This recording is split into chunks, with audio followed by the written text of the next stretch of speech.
L2R works with 122 young people and we provide 4 free weekly hip hop dance classes to young people from newly arrived migrant, refugee and at-risk backgrounds.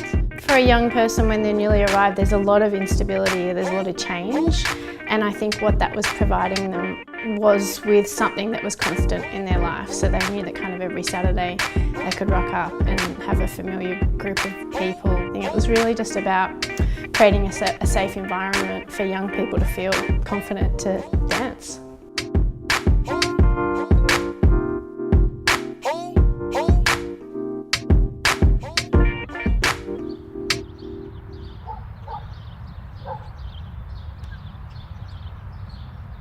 I work at a school called Western English Language School, based in Braybrook, and I was running hip hop dance programs there for newly arrived young people, and they were exiting Wells and entering mainstream school and contacting me wanting to still dance, and there was no sort of pathway from the free dance programs at Wells that I was providing. So L2R really started as an initiative to address that need to have a free dance program for these young kids who had started to sort of grow their passion for dance. I've been dancing since I was really young, since I was about 15 years old, and I've always looked at hip-hop dance in particular as a communal activity.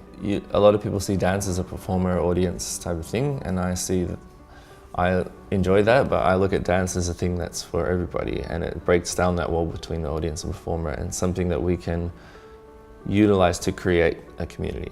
It went on for a couple of years as just a small little community group, and obviously building momentum, and then it got to sort of 2014, 2015, where I decided that what I was doing was no longer really sustainable because I was sort of paying for kids to dance and buying them food and all that sort of stuff. So made the decision to sort of take the leap and go down the charity pathway.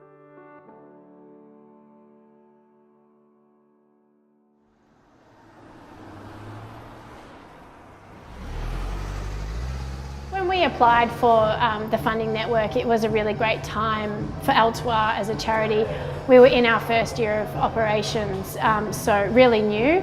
And I guess the funding network helped set the organisation up, but also me as a CEO, learning the 5-minute pitch, the elevator pitch, and just really setting some of those foundations to be confident and strong and pitch to a larger audience. Racism, isolation, inequality, marginalisation, lack of access to health and support services, English as second language, financial insecurity and disadvantage. These are just a few of the barriers that newly arrived young people face when they arrive in Australia.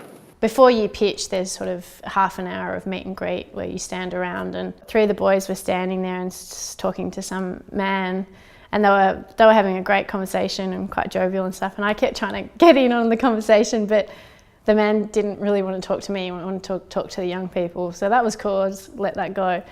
And then it came to the pitch, and I'd delivered my pitch, and it was into the live crowdfunding, and apparently L2R was sort of sitting on the bottom in terms of funding, and then this man stood up or sort of slammed down, $8,000 for L2R, and everyone went, "Whoa!" And then we kind of went to the top. So I think, and definitely a reason why that happened was because he met the young people.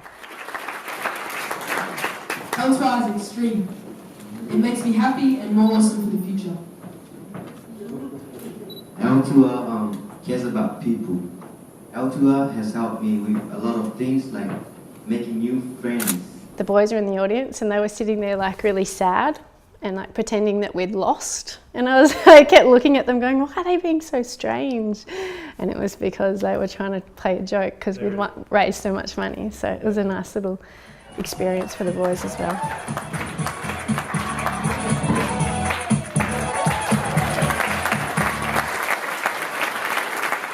In terms of program delivery and the impact of young people, we're really starting to look at ways and how we can refine that. Some of the boys who have come from Western English Language School, or some of the girls, so I met them at Western English Language School, taught them dance there, they've entered mainstream, and then they've come back to me via L2R and have now been with me for 5-6 years.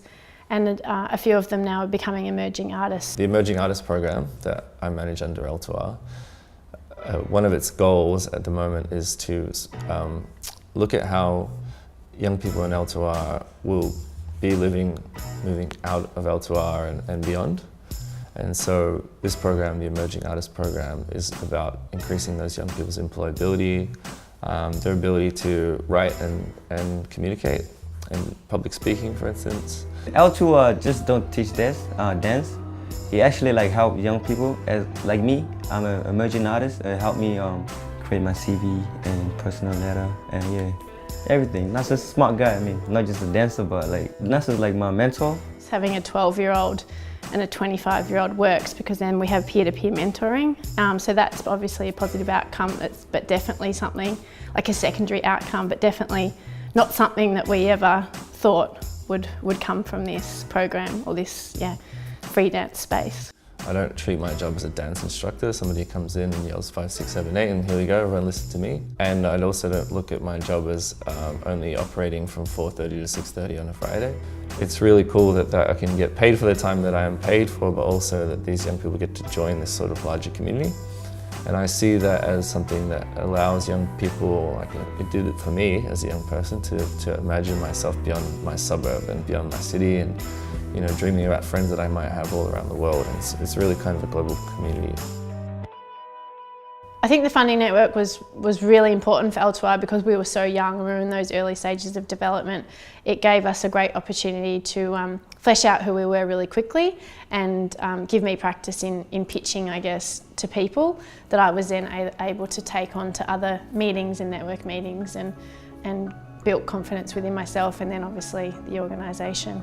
I think the other great thing that's really nice about the funding network is that there's different levels of sort of charities. There's really small ones, there's medium ones, and it's a great exposure for the broader community on what people are doing, how they're using their tools and their charitable works to drive positive change.